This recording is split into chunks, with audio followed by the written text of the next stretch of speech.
to understand the behavior of people in public plazas, in public spaces. What attracts people? What about this environment makes them want to stay, sit down, eat, talk, romanticize? This man studies what goes on and what makes the sign with purpose. William H. Whyte found the best plazas had seating roughly equal to the perimeter length.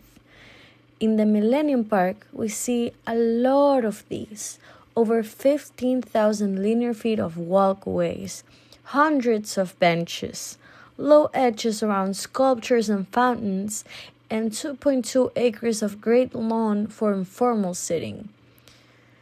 This is the sign that thinks, that gives options to people. Designing to welcome the action of sitting and relaxing, which could initiate various activities like talking. People tend to follow the sun. They chase the light.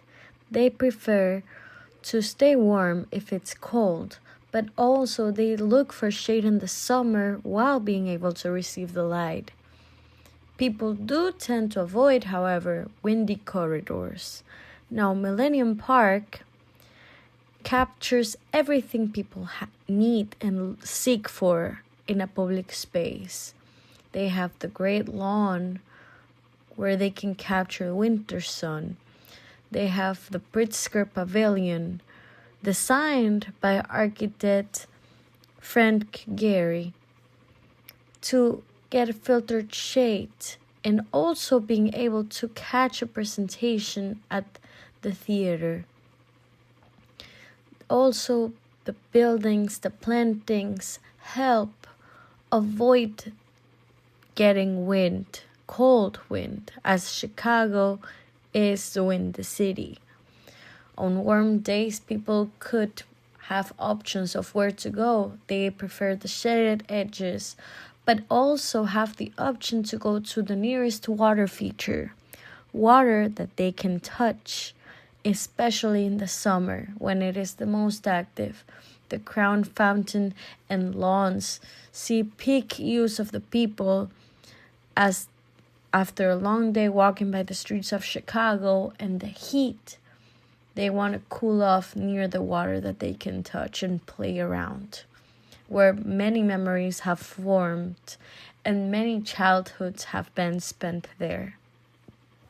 The shadow patterns do shift throughout the day, and that is the classic Whyte sun tracking behavior. By watching people, Whyte found that they prefer edges, interestingly, building fronts, railings, rather than open centers. And the Millennium Park has this. It meets it perfectly, as there's a lot of activity by the plinth of the beam, the basins of Crown Fountain, the steps of the pavilion, and the facades along Michigan Avenue. All the architecture that is mainly glass, stone, and curves create inviting edges that feel safe for the people. An important factor to all of these is food. It is an attractive focal point for the people. Like Whyte said, it brings people out and keeps them there. Millennium Park has the Park Cafe, seasonal kiosks, food trucks near the entrances where you can get tacos, you can get berries and cream. And then the Millennium Hall has a beer garden under the beam. People eat out on the lawns and the benches and ledges. They are walking as they are talking and eating their food that they got from the kiosk of food trucks. They are lingering around the park, but they are in the park. The Millennium Park meets Whyte's criteria in so many ways. It meets having sittable space for people. It has the chairs, it has the tables, it has the benches, has grass, long space of grass and stairs where people have all the availability to sit on. And it also has multiple shade for very sunny days, as it has spaces where people can get the sunlight on a cold winter day. It has a powerful triangulation, not only from the bean, as it is the greatest touristic attraction, but it also has the water fountains that spit water and people surround themselves in during the summer. This triangulation keeps activity and condensation in the park all year long. There's also the cafe, where we have the Millenium Cafe, that is turned into a huge cold ice rink during the winter time. Especially during the holiday season of Christmas, people go and skate, all ages, all tourists, from professional to amateurs, and even people that fall because they are just...